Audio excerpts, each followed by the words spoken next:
Reflexión acerca de la infancia de Jesús, basada en el libro del mismo nombre, La infancia de Jesús, del Papa Emérito Benedicto XVI. Se trata de una serie de reflexiones que el padre Luis Fernando de Prada impartió dentro del programa Vida en Cristo.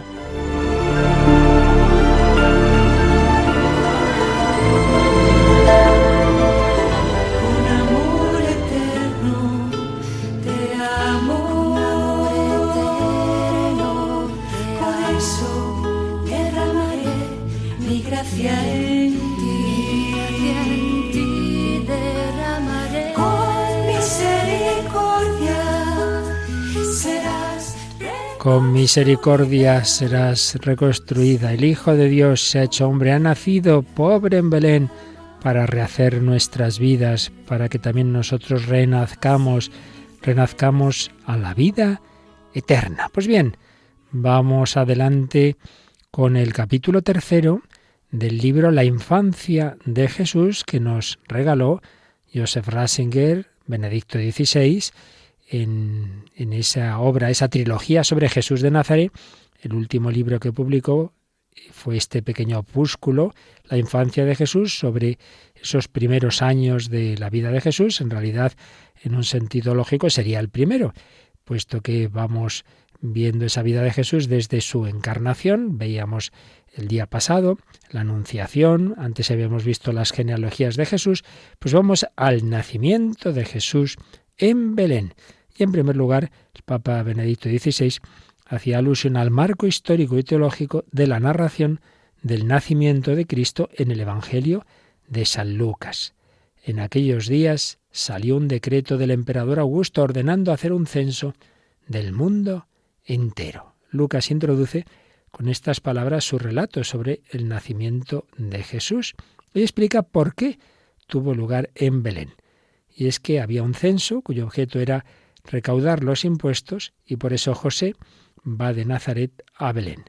Ese nacimiento de Jesús en la ciudad de David se coloca en el marco de la gran historia universal, aunque por supuesto el emperador que había mandado hacer el censo nada sabe de esa gente sencilla que por causa suya está de viaje en un momento difícil. Y así, aparentemente por casualidad, el niño Jesús va a nacer precisamente en la ciudad de David, el que había recibido aquella promesa de un descendiente suyo.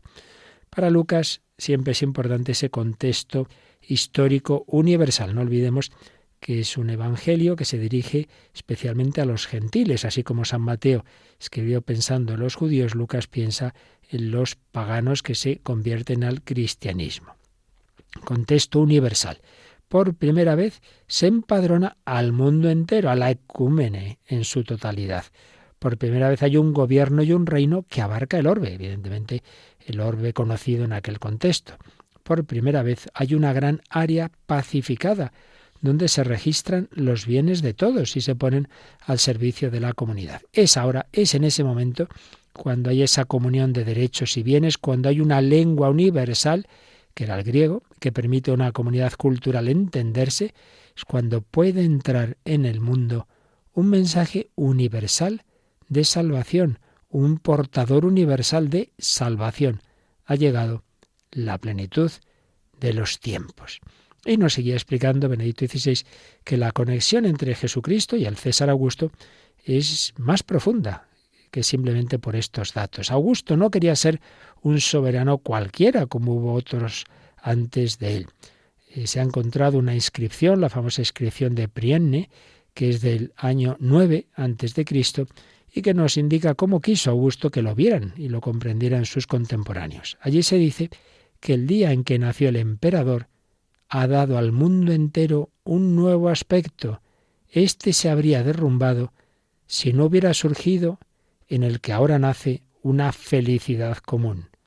La providencia que divinamente dispone nuestra vida ha colmado a este hombre, sigue diciendo la inscripción, para la salvación de los hombres, de tales dotes que nos lo envió como Salvador, palabra griega soter, a nosotros y a las generaciones futuras.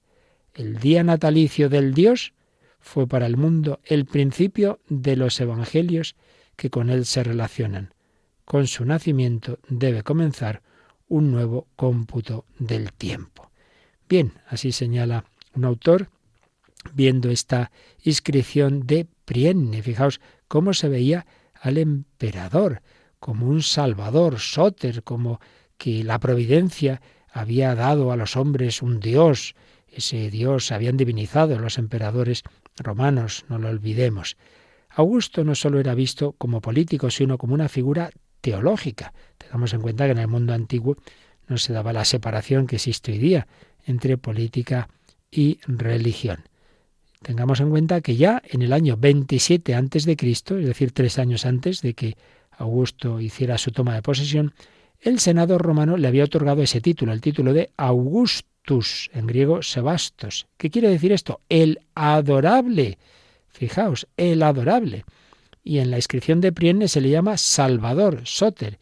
Este título, que en la literatura se atribuía a Zeus, también a Epicuro y a Esculapio, en la traducción griega del Antiguo Testamento estaba reservado exclusivamente a Dios, solo Dios salva.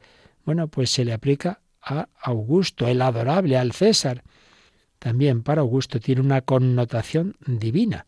El emperador habría suscitado un cambio radical del mundo, habría introducido un nuevo tiempo. En otro capítulo de su libro La infancia de Jesús, el Papa Benedicto XVI había hecho alusión a la cuarta égloga de Virgilio, donde aparecía ya la esperanza de un mundo nuevo, la espera del retorno del paraíso. Concretamente, allí se anunciaba la llegada de un nuevo orden en el mundo a partir de lo que es íntegro. Ab íntegro, jam redit et Virgo, ya retorna la Virgen. Una nueva progenie desciende de lo alto del cielo. Nacía un niño en el que, con el que empezaba algo nuevo, algo radicalmente nuevo. La espera en el niño, con la figura de la Virgen. Pues sí, estaba esa idea en ese mundo antiguo y ahora pues se percibía que con Augusto llegaba algo nuevo, todo tiene que cambiar. Podemos insistir en estos aspectos de cómo se percibía Augusto, insistiendo en este sentido de que el Salvador, ese Augusto, llevaba al mundo sobre todo la paz. Augusto se hizo representar como el que traía la paz y por eso construyó el Ara Pacis Augusti, el Ara de la paz de Augusto. En los restos que se conservan se manifiesta todavía hoy de manera impresionante cómo la paz universal que él aseguraba por un cierto tiempo permitía a la gente dar un profundo suspiro de alivio y esperanza. Tras distintas luchas, pues hubo una época de cierta paz. Un autor, Marius Reiser, señala, el 23 de septiembre, día natalicio del emperador, la sombra de un reloj de sol se proyectaba desde la mañana hasta la tarde por unos 150 metros, ajustándose a la línea equinoccial, precisamente hasta el centro del Ara Pacis. Hay pues una línea directa que va desde el nacimiento de ese hombre hasta la paz, la pax, y de este modo se demuestra visiblemente que él es natus ad pacem, es decir, nacido para la paz. La sombra proviene de una bola, y la bola es a la vez como la esfera del cielo y como el globo terráqueo, símbolo del dominio sobre el mundo que ahora ha sido pacificado. Vemos esa conciencia que tenía Augusto, que tenía muchos contemporáneos suyos, de que con él llegaba la paz. Y ahí también vemos otro aspecto de la autoconciencia que tenía Augusto, la universalidad. Él quería esa paz para el universo, para el mundo entero. Bien, pues volvemos al empadronamiento de los habitantes de ese reino que lleva a José, a María, les lleva a Belén. Sobre este tema, sobre esa recaudación de los impuestos, sobre ese censo, hay distintas discusiones sobre la fecha, cómo cuadrar lo que dice el Evangelio, otras fechas de la historia civil. Bueno, no vamos a entrar en estos detalles sobre los que siempre se puede discutir, pero el contenido esencial es absolutamente creíble históricamente. El emperador había decidido que se hiciera ese censo y Lucas es un hombre serio, es un historiador serio que, como dice en el prólogo de su Evangelio, quiso comprobarlo todo exactamente desde el principio. Él estaba más cerca de las fuentes y de los acontecimientos de lo que nosotros podemos pretender estar, a pesar de toda la erudición que muchos tienen o creen tener. Bien, pues vamos a ese momento histórico. Con la referencia al emperador Augusto y a toda la ecumene, Lucas ha trazado un cuadro histórico y teológico a la vez. Jesús nació en una época que se puede determinar con precisión. No es un mito, no es algo que a saber cuándo ocurrió. Recordemos que después, cuando ya empieza la actividad pública de Jesús, Lucas también va a dar una datación todavía más detallada y cuidadosa. Va a decir que es el 15º año del imperio de Tiberio. Va a mencionar al gobernador romano de aquel año, Poncio Pilato, a los tetrarcas de Galilea, Iturea y Traconítide, al de Abilene, a los jefes de los sacerdotes. Ciertamente, Lucas está hablando de un contexto histórico concreto que conocemos también por otras fuentes no evangélicas. Jesús no nació en un tiempo indeterminado, en la intemporalidad del mito. Él pertenece a un tiempo que se puede determinar con precisión y a un entorno geográfico indicado con exactitud. Lo universal y lo concreto se tocan recíprocamente. En él, el Logos, la razón creadora de todas las cosas, ha entrado en el mundo. El Logos, la razón creadora, ha entrado en el mundo. El Logos eterno se ha hecho hombre. Y esto requiere el contexto del lugar y del tiempo. Nuestra fe, esto es muy importante, está ligada a esta realidad concreta. No son ideas así abstractas, no. Está ligada a esta realidad concreta, aunque luego se vaya a superar el espacio temporal y geográfico por la resurrección de Cristo y el ir por delante a Galilea. Luego sí, el Señor va a introducirnos en la inmensidad abierta de ese universo y Él va a dirigirse al mundo entero, pero se hizo carne en un tiempo concreto, en un lugar concreto. A continuación, Joseph Ratzinger nos habla de Belén. El decreto de Augusto llevó a José, junto a su esposa María, a Belén, a la ciudad de David. Así se cumplía la promesa del profeta Miqueas, según la cual el pastor de Israel habría de nacer en aquella ciudad. Ya vemos qué caminos tiene el Señor. Sin saberlo, el emperador contribuye al cumplimiento de la promesa. La historia del Imperio Romano y la historia de la salvación se compenetran recíprocamente. La historia de la elección de Dios, que hasta entonces estaba limitada a Israel, entra en toda la amplitud del mundo, de la historia universal. Dios es el Dios de Israel y de todos los pueblos. Él es el verdadero guía de la historia. De nuevo, hay aquí algunas cuestiones técnicas que menciona Benedicto XVI, vamos a dejarlas y vamos ya a lo realmente importante. Jesús nació en Belén, Jesús creció en Nazaret, pues vamos a hablar de ese nacimiento de Jesús en Belén. Y mientras estaban allí, en Belén, le llegó el tiempo del parto a María y dio a luz a su hijo primogénito. Lo envolvió en pañales y lo acostó en un pesebre, porque no tenían sitio en la posada. Es el maravilloso texto del capítulo 2 de San Lucas, Lucas 2, 6 y siguientes, que leemos en la Misa del Gallo. Este evangelio que ha llegado al corazón de tantas personas, que cuando lo proclamaba como diácono Francisco de Asís, su boca se le hacía miel. El niño Jesús nació de María, que lo envolvió en pañales y lo acostó en un pesebre porque no tenían sitio en la posada. No hubo sitio para ellos. Estas palabras del historiador Lucas tienen un paralelismo teológico en el prólogo de San Juan, cuando nos dice el cuarto evangelista, en el capítulo 1, versículo 11, vino a su casa y los suyos no lo recibieron.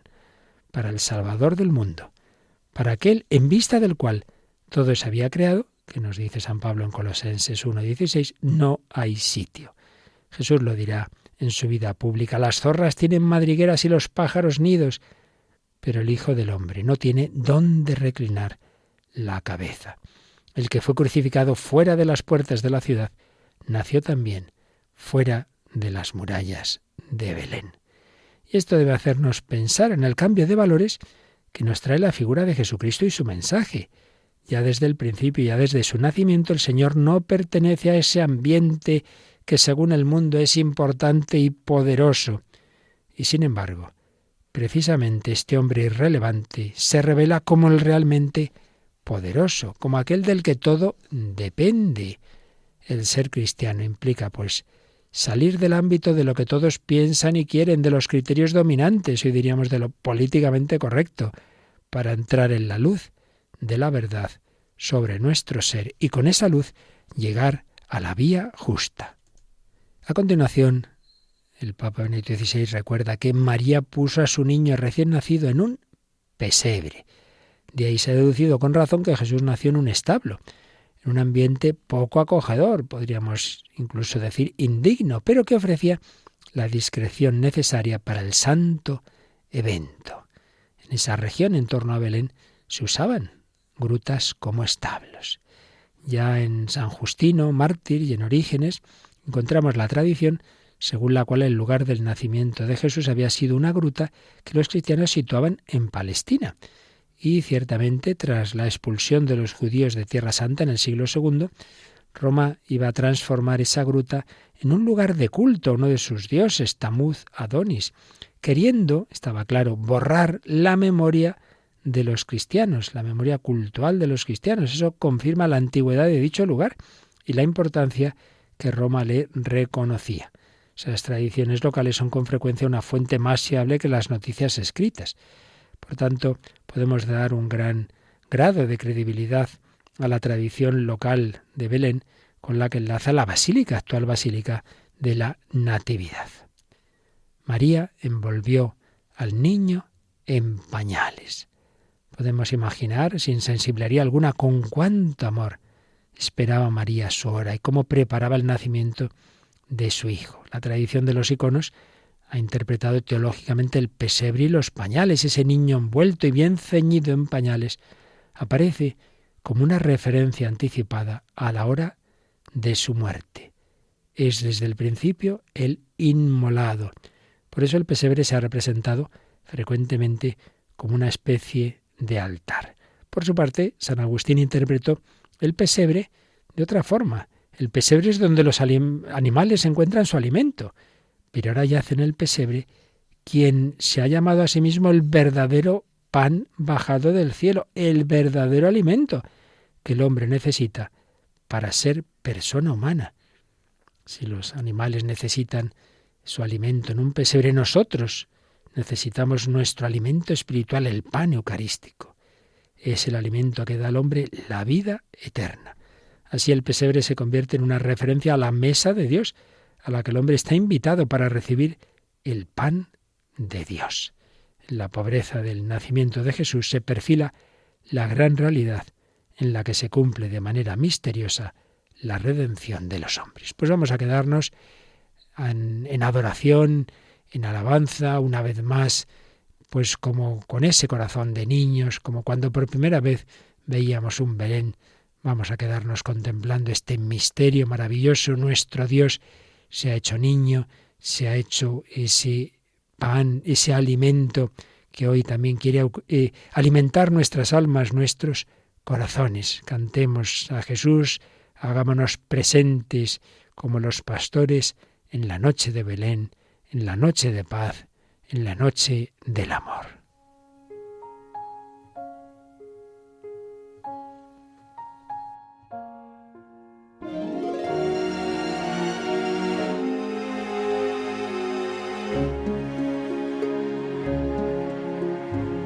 Noche de paz, noche de fe, en el portal de Belén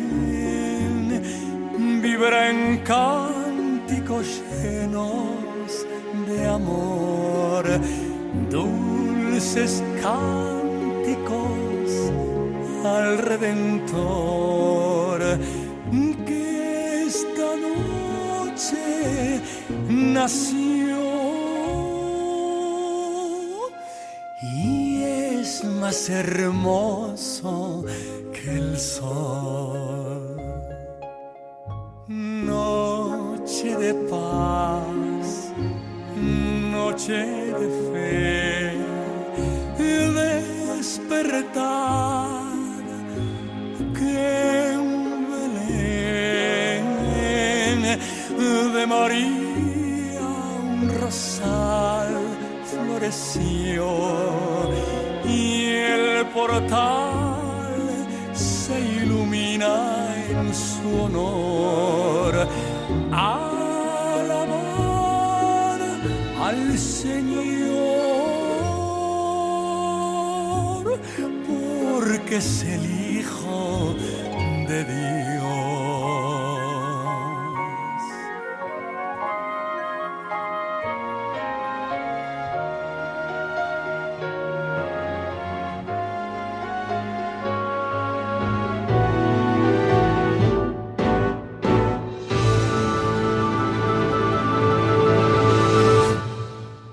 Noche de paz, noche de fe, al portal de Belén los arcángeles llegan también, van cantando alabanzas a Dios. Todo el mundo a sus pies.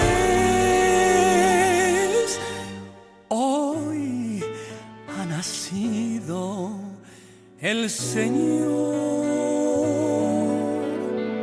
Ave María.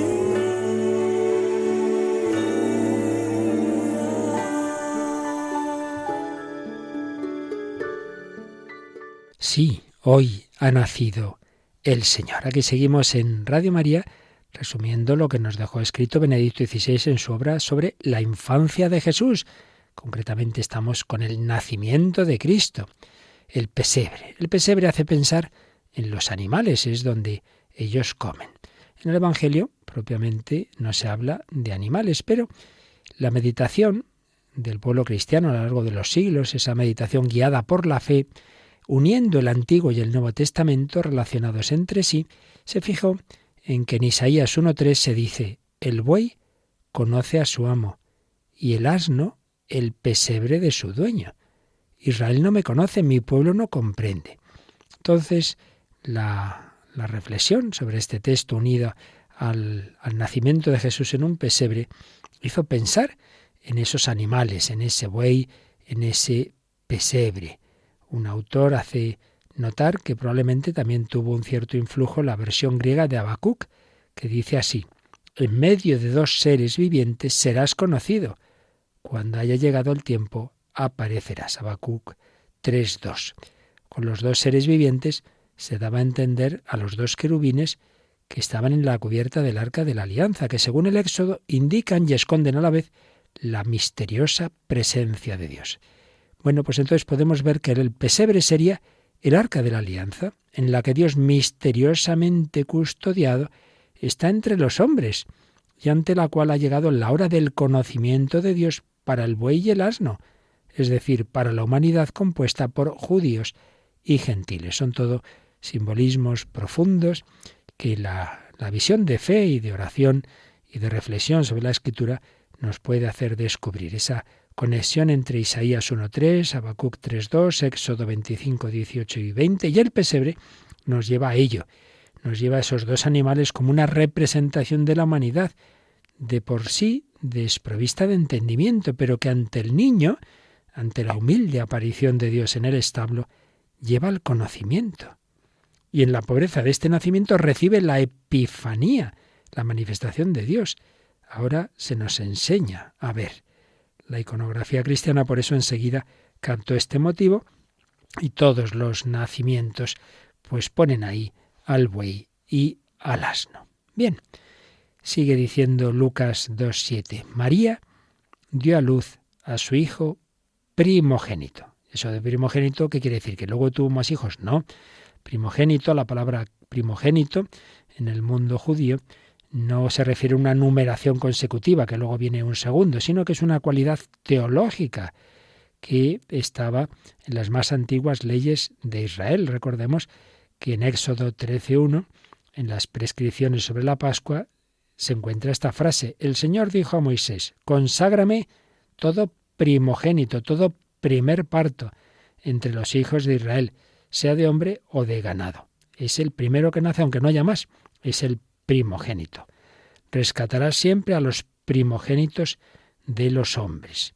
Así pues, esa palabra sobre el primogénito es también una referencia anticipada a la narración que va a venir después en Lucas sobre la presentación de Jesús en el templo. En cualquier caso, se alude con esta palabra a una pertenencia singular de Jesús a su Padre Dios. Luego la teología de San Pablo va a desarrollar en 2 etapas la reflexión sobre Jesús como primogénito. En la carta a los Romanos, ahí San Pablo llama a Jesús el primogénito de muchos hermanos. Romanos 8:29. Y como resucitado, Él es de modo nuevo primogénito y a la vez el principio de una multitud de hermanos. En el nuevo nacimiento de la resurrección, Jesús ya no es solamente el primero por dignidad, sino el que inaugura una nueva humanidad. Una vez que la puerta férrea de la muerte ha sido abatida, ahora son muchos los que pueden pasar por ella junto a Él, todos aquellos que en el bautismo han muerto y han resucitado con Jesucristo. Pero hay más. En la carta a los Colosenses esta idea se va a ampliar y se llama a Cristo primogénito no solo ya de los hombres, sino de toda criatura. Primogénito de toda criatura y el primogénito de entre los muertos. Y es que también se dice en esa carta que todo fue creado por Él y que Él es el principio. Vemos pues que ese concepto de primogenitura, el primogénito, adquiere una dimensión cósmica. Cristo, el Hijo encarnado, es por así decir, la primera idea de Dios, previa a toda creación. ¿Sabéis? El Padre tiene eternamente una idea, que es que su Hijo se va a encarnar, se va a hacer hombre, y en función de Él va a crear todo. Esa idea precede a toda la creación. Toda la creación está ordenada en vista de Jesucristo y a partir de Él. Así es, principio y fin de la nueva creación que ha tenido inicio con la resurrección también en ese sentido. Principio y fin de esa nueva creación. Lucas no habla de todo eso, pero cuando ya vemos su relato con toda la reflexión teológica posterior, como esta que nos hace San Pablo, pues ya podemos ver en ese humilde pesebre de la gruta de Belén, podemos ver el esplendor cósmico. El que está ahí es el primogénito del universo. ¿Qué sigue diciéndonos San Lucas? En aquella región había unos pastores que pasaban la noche al aire libre, velando por turno su rebaño. Y un ángel del Señor se les presentó. La gloria del Señor los envolvió de claridad. Pues sí, los primeros testigos de ese gran acontecimiento son unos pastores que están en vela. Jesús nació fuera de la ciudad, en un ambiente en el que había pastos a los que los pastores llevaban sus rebaños. Es por tanto normal que fueran los primeros llamados al pesebre. Pero podemos ver algo más. Quizá ellos vivieron más de cerca ese acontecimiento interiormente también, más que los ciudadanos que dormían tranquilamente. Y además estarían más cerca de ese Dios que se hace niño. Eran pobres, eran almas sencillas, a las que luego Jesús bendeciría, porque a ellos está reservado el misterio de Dios. Ellos representan a los pobres de Israel, los anahuín, a los pobres en general, los predilectos del amor de Dios. Esto va a ser luego desarrollado en la tradición monástica. Se va a ver en los monjes personas que velan, que están en vela, como estaban en vela los pastores. Querían estar ya despiertos en este mundo mediante su oración nocturna, pero sobre todo velando en su interior, permaneciendo abiertos a la llamada de Dios a través de los signos de su presencia. Pero hay más. Podemos ver en el trasfondo al rey David. No nos olvidemos, Jesús nace en Belén, en la ciudad de David, es descendiente de David por San José.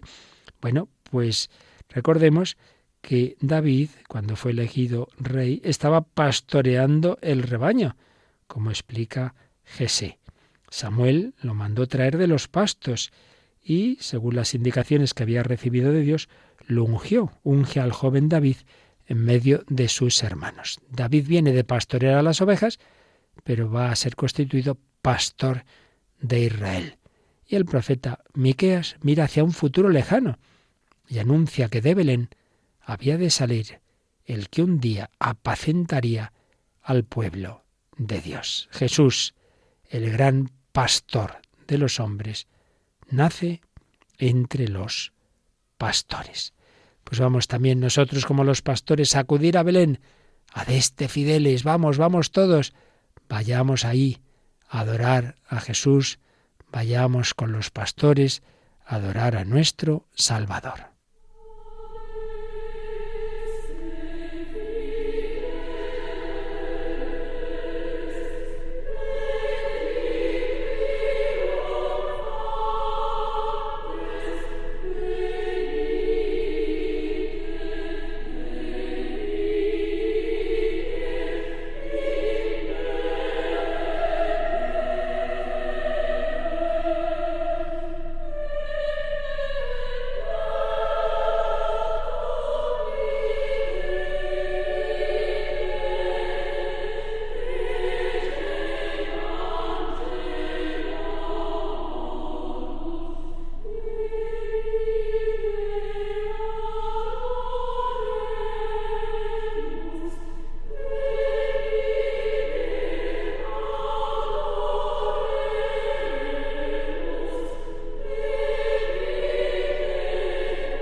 Venite, adoremos, vayamos, sí, adoremos al Señor. Aquí seguimos en Radio María, exponiendo lo que Benedicto XVI nos escribía sobre el nacimiento de Jesús en su obra La infancia de Jesús. Estábamos hablando de los pastores que se llenaron de gran temor, pero el ángel les anuncia una gran alegría para todo el pueblo. Hoy, en la ciudad de David os ha nacido un Salvador, que es el Mesías, el Señor. Y de pronto en torno al ángel apareció una legión del ejército celestial, que alababa a Dios diciendo: Gloria a Dios en el cielo, y en la tierra paz a los hombres, en quienes Él se complace. El evangelista dice que los ángeles hablan, pero siempre se pensó que ese hablar de los ángeles es un cantar, en el que se hace presente todo el esplendor de la gran alegría que ellos anuncian. Y así, desde aquel momento hasta ahora, el canto de alabanza de los ángeles jamás ha cesado, continúa a través de los siglos, con nuevas formas, y al celebrar la Navidad de Jesús, resuena siempre de nuevo. Lo cantamos, gloria, gloria, gloria in excelsis Deo. ¿Se comprende bien que el pueblo sencillo de los creyentes, hasta el día de hoy, se una a las melodías de los ángeles en la Noche Santa, expresando con el canto esa gran alegría, esa alegría que se nos ha dado a todos? Pero ¿qué es lo que cantaban los ángeles? Hemos leído esa frase, gloria a Dios en el cielo y en la tierra paz a los hombres en quienes Él se complace, pero esta frase se puede traducir de muchas formas. El texto latino, que nos es familiar, se traducía hasta hace poco así: gloria a Dios en el cielo y paz en la tierra a los hombres de buena voluntad. Pero esta traducción es poco fiel, es rechazada por los exegetas modernos, es muy moralizante. O sea, lo que importa es, para recibir la paz, es que seamos buenos, que tengamos buena voluntad, si no, ya Dios no nos quiere. No, no es así. La gloria de Dios no es algo que los hombres puedan suscitar. La gloria de Dios ya existe. Dios es glorioso y esto ya es verdaderamente un motivo de alegría. Existe la verdad, el bien, la belleza, aunque nosotros no seamos lo que debemos ser. Estas realidades existen en Dios de modo indestructible. No es del todo, pues, una traducción muy acertada. Otra posible traducción: los hombres de su gracia, los hombres que Él ama. Pero ¿quiénes son los hombres que Dios ama? Es que hay hombres a los que Dios no ama. ¿Quiénes son los hombres de su gracia? El texto griego, así más literalmente, dice: paz a los hombres de su complacencia. Pero de nuevo está la pregunta: ¿quiénes son esos hombres en los que Dios se complace? Bueno, podemos recordar cómo en el bautismo de Jesús se oye la voz del Padre que dice: tú eres mi Hijo amado, en ti me complazco. El hombre en el que realmente se complace Dios es Jesús. Lo es porque vive totalmente orientado al Padre. Las personas de la complacencia divina son, por tanto, aquellas que tienen la actitud del Hijo, personas configuradas con Cristo. En definitiva, con todas estas traducciones llegamos a un problema, una cuestión que siempre es muy difícil teológicamente: la relación entre la gracia de Dios y la libertad humana. Vemos claras las posturas extremas que se apartan de la verdad. Por un lado, la absoluta exclusividad de la acción de Dios. Lo que importa es lo que hace Dios, entonces todo depende de su predestinación, no importa lo que hagamos. Extremo contrario, lo que importa es lo que hace el hombre, la postura moralizante, la buena voluntad del hombre. Bueno, pues ni una cosa ni otra. Gracia y libertad se compenetran recíprocamente. Desde luego es verdad que no podríamos amar si antes no hubiésemos sido amados por Dios. La gracia de Dios siempre es lo primero, nos precede, nos abraza, nos sustenta. Pero también es verdad que el hombre está llamado a participar en este amor, que no es un simple instrumento de la omnipotencia de Dios sin voluntad propia, que puede amar en comunión con el amor de Dios o rechazar este amor. Quizá esa traducción literal, los hombres de la complacencia de Dios, de su complacencia, respeta mejor este misterio, dice Benedicto XVI.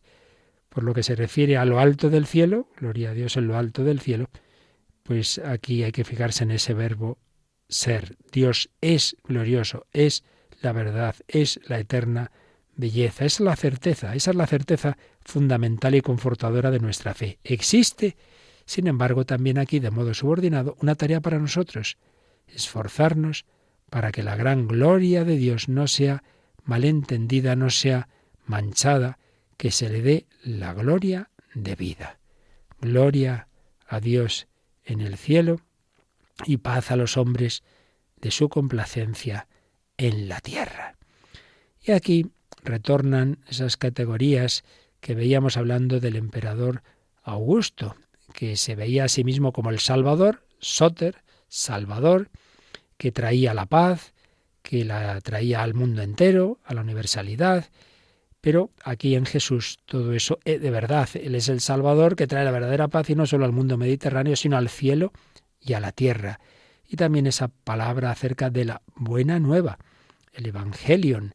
Estos paralelismos no son casuales.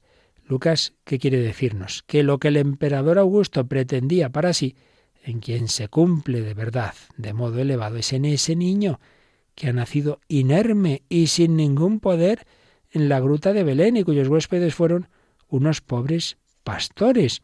Pero ese es el verdadero Salvador, ese es el que nos trae la buena noticia, ese es el que nos trae la paz. En el centro de ambos mensajes está la paz, en el centro de ese mensaje de Augusto que buscaba la Pax Augusti, y la paz de Cristo no hay por qué verla en contraposición, no es que esté en contraste con esa paz de Augusto, pero desde luego la supera, como el cielo está muy por encima de la tierra. La paz de Cristo supera la paz de Augusto. Se deja a la política el propio espacio, pero cuando el emperador se diviniza, como ocurría entonces y ahora, cuando se diviniza y reivindica cualidades divinas, la política sobrepasa sus propios límites, escribía Joseph Ratzinger, y promete lo que no puede cumplir. Cuando la política se ve a un nivel divino, está sobrepasando sus límites y promete lo que no puede cumplir. Y además, ni siquiera en el mejor periodo del Imperio Romano, esa seguridad jurídica, paz y bienestar estuvieron exentos de peligro. Nunca se lograron plenamente. El reino anunciado por Jesús, el reino de Dios, es distinto. No se refiere solo a esa cuenca mediterránea, no se refiere solo a una determinada época. Concierne al hombre en la profundidad de su ser, lo abre hacia el verdadero Dios. La paz de Jesús es una paz que el mundo no puede dar. Aquí está la gran cuestión sobre la redención, la liberación, la salvación. Lo que está claro es que Augusto pertenece al pasado. Jesucristo, en cambio, es el presente y el futuro, porque es el mismo ayer y hoy y siempre, como dice la carta a los Hebreos, Hebreos 13:8. Pues vamos también nosotros a asociarnos a ese canto de los ángeles, Gloria in excelsis Deo. Glorifiquemos a nuestro Dios en lo alto del cielo para que recibamos la paz en la tierra.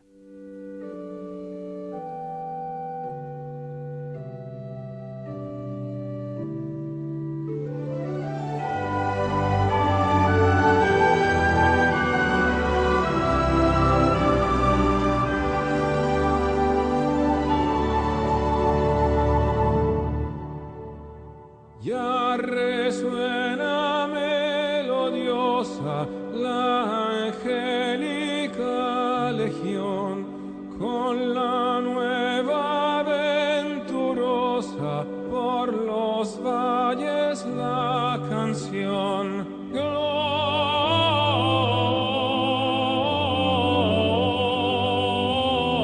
Gloria in excelsis Deo, gloria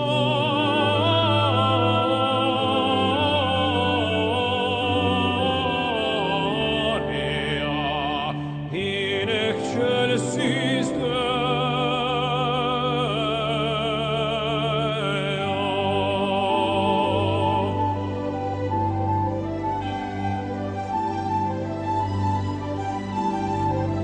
es la alegre bienvenida del caudillo de Israel, que desciende a dar la vida y la paz al pueblo fiel.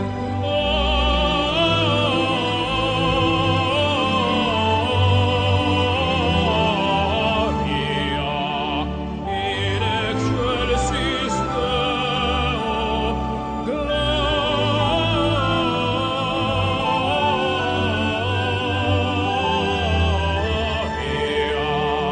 in excelsis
Cuando los ángeles los dejaron, los pastores se decían unos a otros: vayamos derechos a Belén, a ver eso que ha pasado y que nos ha comunicado el Señor.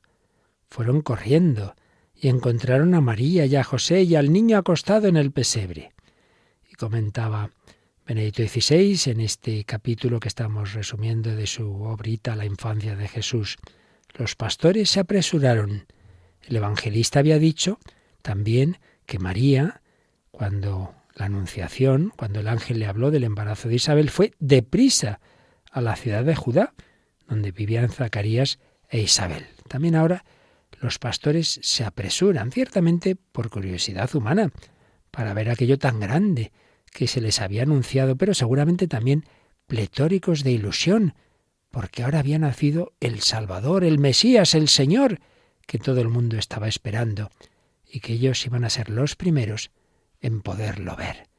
Se preguntaba Benedicto XVI: ¿qué cristianos se apresuran hoy cuando se trata de las cosas de Dios? ¿Qué cristianos se apresuran hoy cuando se trata de las cosas de Dios? Si algo merece prisa, son precisamente esas cosas de Dios. El ángel había anunciado también una señal a los pastores.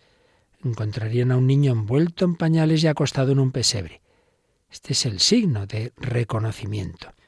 Pero no es una señal en el sentido de que la gloria de Dios se había hecho asequible, de manera que fuera clarísima. No, el signo es al mismo tiempo un no signo. El verdadero signo es la pobreza de Dios. Pero para los pastores, que habían visto el resplandor de Dios sobre sus campos, esta señal es suficiente. Ellos ven desde dentro. Esto es lo que ven, lo que el ángel ha dicho es verdad. Y así los pastores vuelven con alegría después de ver a Jesús con María y José. Dan gloria y alaban a Dios por lo que han visto y oído. A continuación, Benedicto XVI nos va a exponer en este capítulo pues lo que nos dice San Lucas de lo que ocurre 8 días después, la circuncisión de Jesús. Es acogido así formalmente en la comunidad de promesas que proviene de Abraham, pertenece así jurídicamente al pueblo de Israel. Pablo alude a esto cuando escribe en ese famoso texto de la carta a los Gálatas: cuando se cumplió el tiempo envió Dios a su Hijo, nacido de una mujer, nacido bajo la ley, para rescatar a los que estaban bajo la ley, para que recibiéramos el ser hijos por adopción. Pero además de la circuncisión, Lucas menciona explícitamente la imposición del nombre previamente anunciado: Jesús, Dios salva, Yahvé salva. De modo que a partir de la circuncisión, la mirada se dirige hacia el cumplimiento de las esperanzas que forman parte de la esencia de la alianza. Esto al 8º día del nacimiento, y luego en el 40º se va a realizar la purificación de María, el rescate del Hijo primogénito y la presentación de Jesús en el templo. Pero eso lo dejamos ya para otro día. Vamos hoy a quedarnos disfrutando de este maravilloso relato histórico y a la vez teológico, fundamento de nuestra alegría, de nuestra fe en el Verbo hecho carne, nacido pobre, un niño en un pesebre, adorado por los pastores, y que se nos quiere dar a todos nosotros como fundamento de nuestra alegría. Os anuncio hoy una gran alegría. Os ha nacido el Mesías, el Señor. Demos gracias a Dios, vivamos también nosotros con esta alegría mucho mayor que todas las posibles tristezas que siempre podemos tener, motivos de pena, pero la alegría de que Dios ha hecho hombre por ti y por mí, que ha nacido para nuestra salvación, es siempre mucho mayor. Vivamos de esa alegría, de esa paz, de ese amor misericordioso que ha nacido en un pesebre.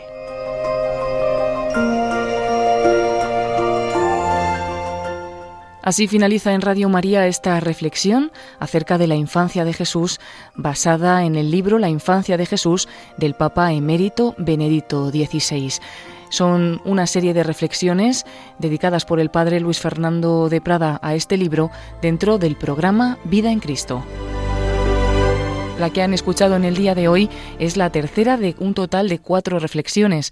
Pueden pedirlas a través de la página web de Radio María, www.radiomaria.es, o en el correo electrónico pedidosdeprogramas@radiomaria.es.